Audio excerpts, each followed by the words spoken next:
안녕하세요. 최성운의 사고실험입니다. 오늘도 세계적인 석학 한 분과 함께하는 인터뷰로 돌아왔는데요. 아마 넛지'라고 하는 그 행동경제학 분야의 굉장히 베스트셀러를 기억하시는 분들이 많을 거라고 생각합니다. 오늘은 그 넛지'의 공동저자이자 현재 하버드 대학교 로스쿨 교수로 일하고 계신 선스타인 교수님과 그분의 신간 결정력 수업이라는 책에 대해서 얘기를 해보려고 합니다. 이 결정력 수업의 원제는 Decisions about Decisions, 그러니까 결정에 대한 결정, 다르게 말하면 우리가 결정을 어떻게 내려야 되는가에 대한 결정이라고 할 수도 있을 텐데요. 저 개인적으로는 사실 이런 2차적인 논의를 하는, 메타적인 논의를 하는 그런 책들을 좋아해서 오늘도 이렇게 소개를 드리고 교수님과 인터뷰하는 기회를 갖게 됐고요. 사실 그런 얘기도 있잖아요. 우리가 살아가면서 하루 24시간 동안 내리는 결정이 어디서는 35,000개다 이렇게 얘기하는 통계도 봤던 것 같은데 그것이 정확한지는 모르겠습니다만 또 어떻게 하면 우리가 더 나은 결정을 내리면서 살아갈까라는 것은 우리 모두의 화두라고 할 수 있을 텐데요. 그런 의미에서 오늘은 선스타인 교수님과 함께 그분이 분석한 분류한 인간의 결정에 대해서 그리고 이 책에서 소개하는 여러 가지 개념들에 대해서 좀 깊이 있게 여쭤보도록 하겠습니다.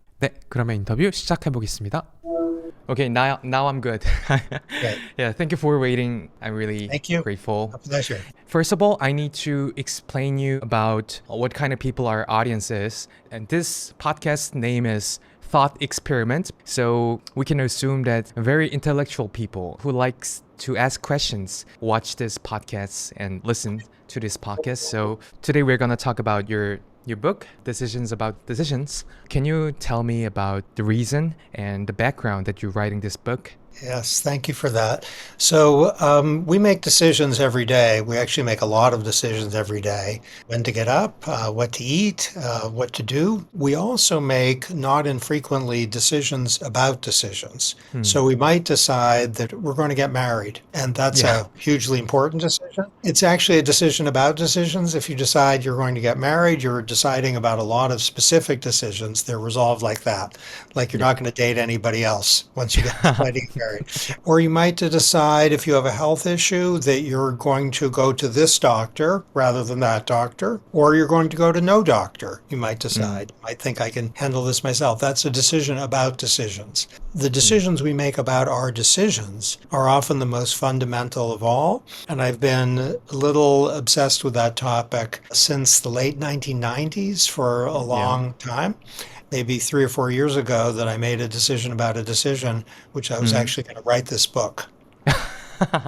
Okay, so it seems that your approach is based on the assumption or premise that we can categorize our decisions, like the concept of high and low strategies mentioned as an example in the book.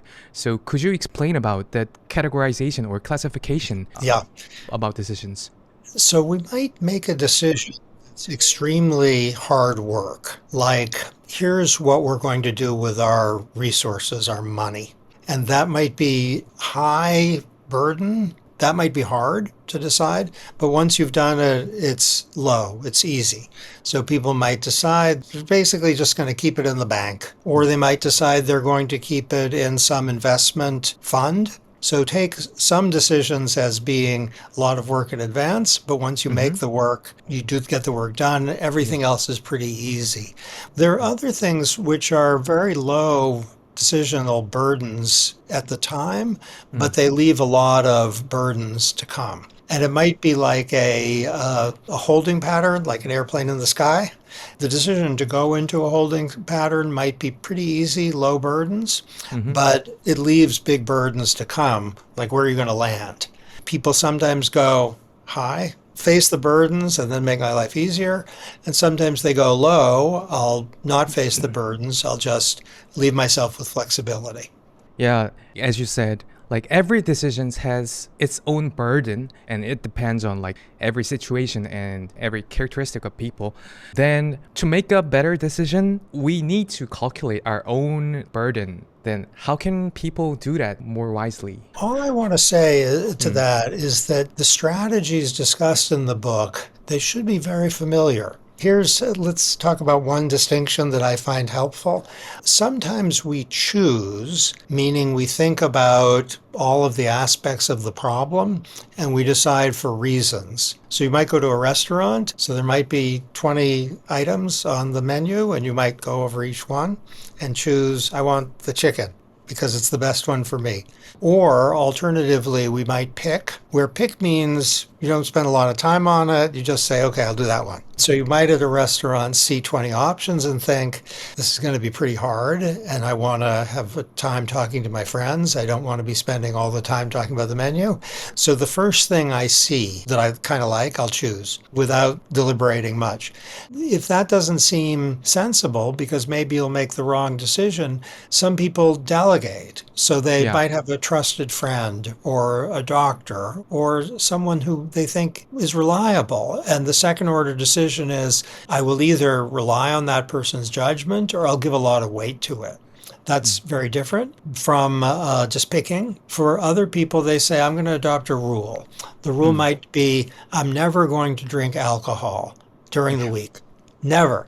Or if that's kind of my rule, I never drink alcohol during the week. Some people like to drink alcohol in the week. And rules like this, I hope they lead to good decisions for people who adopt them. And so it is true that to be very fanatical about it and think, should I pick, should I choose, should I delegate, should I adopt a rule? That would be a little excessive. But the strategies are familiar, and maybe getting clarity in our own minds about what they are can help us decide better. So we need to figure out that which decisions made higher impact or higher influence on my life. To do that, I think there should be another axis of time span, because once we thought, oh, I made a great decision, but after 1 year, it turns out that it was the most terrible decision that I've ever made, kind of thing. So what do you think about this time span perspective? I think it's a great point. I might say that in the past 16 years, I've spent 8 years in the U.S. government. So I was Obama and Biden. And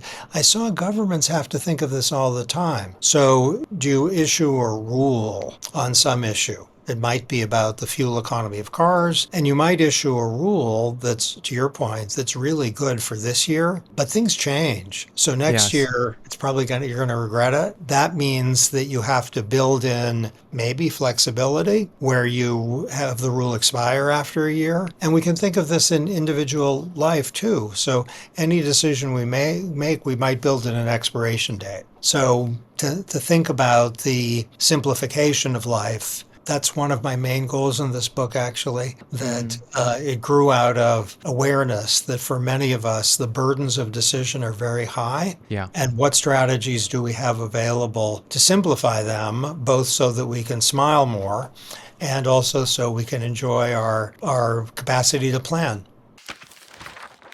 You said you've been paying your attention about those second order decisions or strategy about decision for 30 years. And is there any particular or specific moment that makes you realize that all people are really getting stressful about decisions, kind of that? Yes. So I have a friend who I have lunch with once every month, maybe. I always ask him, where do you want to eat? He's also an economist. And then I told him about this topic that I'd been obsessing about before I got going on the book. And he said, you know what? I always dislike it when people ask me where I want to eat. I just want them to pick. And I thought, for all these years, I've been asking where he wants to eat. He doesn't like that question at all. And so that was relevant to me. Here's something else that mattered a lot to me in deciding to go forward with the book. When I was in the United States government, we issued a regulation. It was about climate and fuel economy and helping consumers. And it required cars to be more fuel efficient for a period of approximately 10 years. And I thought during the course of this, the rulemaking process, I thought 10 years is a long time. The world is going to get different in ways we don't anticipate. Maybe our rule is too aggressive, given how the technology is going to develop. Maybe it's not aggressive enough. So I thought we should build in a 5-year reassessment. We should make a decision about our own decision where there'd be a reassessment 5 years in. I thought, that's connected with the decision project that I'd been contemplating. So one very personal story and one very government story mattered. And then I thought I should probably do a book about it. I mean, it's impossible to cover all concept in this book, in this interview, but the one thing I'd like to address is strategic ignorance. Why do you think understanding this is important for us? Okay, thank you. So this is maybe my favorite part of the book. Okay, so sometimes we don't want to know things, either because it will make us sad to know or because it will make us perform less well. Most people don't want to know when they're going to die. A lot of people don't want to know if they're going to get cancer or Yeah. Alzheimer's disease. The reason is if they know those things, it'll just make them sad and upset. So Yeah. why should you learn something to make you sad or upset? In my school, professors get evaluated by students. They tell us at the end of every year how we did. And I have a colleague who never reads the course evaluations, just doesn't read them. And I asked him while I was writing the book, why don't you read them? And he says, it'll just make me mad or sad, and then I'll be a worse teacher. So he said, I'll be mad at my students because they don't like me enough, and then I won't teach well. So if you look at every day, we are constantly deciding whether to acquire information and frequently deciding we don't want to know. Yeah. And that's often rational. It's sometimes not rational because if you learn, for example, about something that affects your health or safety, it might make you a little scared, but it might make you live a little longer. Related to this strategic ignorance, nowadays, there are a lot of bunch of fake newses and AI generated information. And so I think people nowadays are getting harder to really filter the right information. And so I think that strategic ignorance is important for us. That how can we really control? Okay, so we might want to distinguish deliberate ignorance, which is very broad, and strategic ignorance, which is a subcategory. So you might think, I don't want to know whether I have some disease. And that's not strategic, it's deliberate. Though a lawyer might think, I don't want to know certain things, or a jury might not be told certain things, and that would have a strategic character. In terms of knowing things that are generated by AI, one reason you might not want to know, even people who like to know a lot of things, is that a lot of things you could learn are not interesting to you. So do you want to learn how many hairs are on the head of every person in Paris? Total number of hairs on.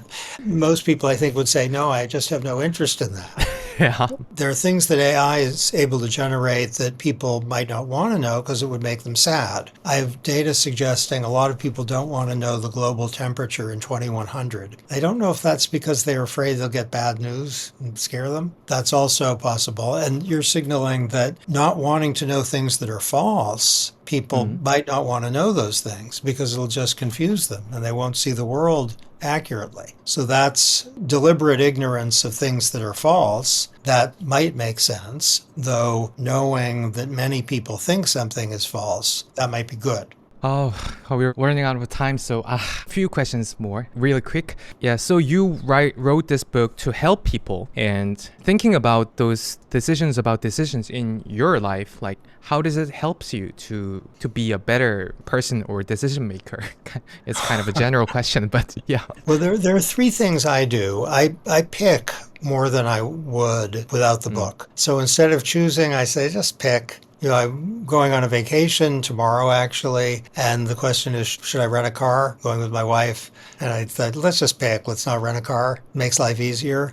Often, I think, is there someone whom I trust in the situation? Certainly in medical, I just say, what does my doctor think? And with respect to things involving my university, I ask, what does the dean think? I follow my dean. That makes life much easier. And for myself, I have a lot of rules. Here's one. For my students, I say no extensions on papers, except if there's a medical problem or some terrible personal thing. No extensions. And I think that makes things easier for them and for me. And I think extensions tend just to become a very terrible, complicating thing. So the no extensions policy seems a little mean, but it's a decision about decisions. A really last question. I mean, your students are the most intelligent people in the world, Harvard Law Schools. I guess that you have observed them struggling with decisions and bad decisions and good decisions. And maybe they sometimes visit you and asking for advices about decisions. So through all those, your experience, how can we be more happier about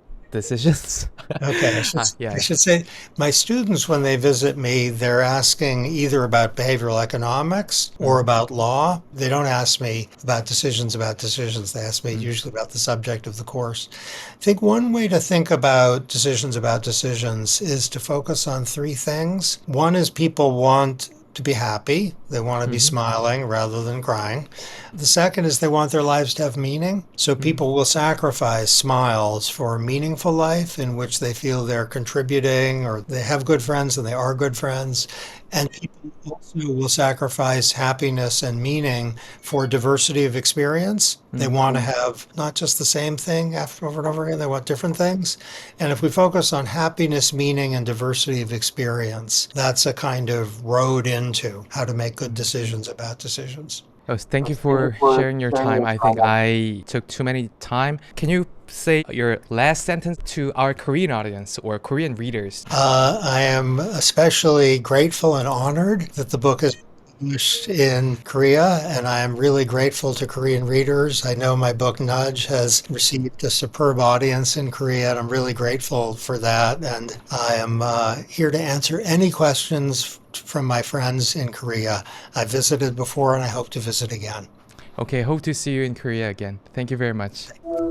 네, 여러분 인터뷰 재밌게 보셨나요? 사실 주어진 시간이 좀 많이 짧아서 저는 여쭤보고 싶었던 질문들이 더 많았는데 그러지 못해서 살짝 아쉬움은 있었습니다. 사실 인터뷰에서 느끼셨을 수도 있겠지만 이 선스타인 교수님 같은 경우에 어떤 게 좋은 결정이야, 어떻게 결정을 내려, 어떻게 살아, 뭐 이런 식으로 되게 단언적이거나 교조적으로 이 말씀하시는 분은 전혀 아니신 것 같아요. 어떻게 말하면 이 책에서 소개하고 있는 뭐 되게 많은 개념들이 있고 방법론들이 있는데 궁극적으로 이분이 이 책에서 말하고자 했던 것이 뭐냐, 내지는 이 책을 쓴 의도가 뭐냐라고 했을 때 저는 사람들이 스스로 질문해 보기를 권한다는 느낌을 받았어요. 너는 어떤 식으로 의사결정하는 사람이야? 너는 이런 함정에 빠져 본 적 있어? 어떻게 보면 우리가 우리의 결정을 회고하고 성찰하고 또 예상해 볼 수 있는 어떤 수단이나 도구들을 쥐어주시는 느낌이라고 해야 될까요? 왜냐하면 모두에게 모든 순간에 올바르게 적용하는 어떤 단일한 결정 방식이라는 것은 존재하지 않을 테니까. 그런 측면에서 전 교수님이 오늘 인터뷰에서 해주셨던 얘기 중에 가장 좋았던 것이 expiration date, 그러니까 결정의 어떤 만료 시한을 정해두고 그 이후에는 그 결정을 다시 재검토하고 재평가하는 한이 있더라도 최소한 그 expiration date를 정해두어라. 그렇게 해야만 우리가 내리는 결정들을 더 잘 업데이트 해가면서 실제로 우리 삶에 이제 적용을 시킬 수 있다는 그런 얘기였는데, 저도 한 번에 크고 아름답고 이상적이고 바뀌지 않는 결정을 내리고자 하는 그런 욕망을 가질 때가 사실 있는 것 같아요. 사실 현실 그렇게 돌아가지 않잖아요. 아무리 공들여서 어떤 중요한 의사결정을 내렸어도 사실은 그 의사결정을 망가뜨리는 외부 변수들이 너무 많기도 하고 이 채널 운영하는 것도 정말 그런 일들의 연속인데, 그런 측면에서 이 결정이라는 것을 우리가 또 너무 무겁게 생각하지 않아야겠다라는 것도 저한테는 개인적으로 필요했던 어떤 얘기였다고 생각이 들고요. 모쪼록 여러분들의 결정을 바라보시는데도 좀 도움이 될 만한 관점을 드릴 수 있는 그런 기회가 되었다면 좋겠습니다. 다음 사고실험에서 또 뵙겠습니다. 감사합니다.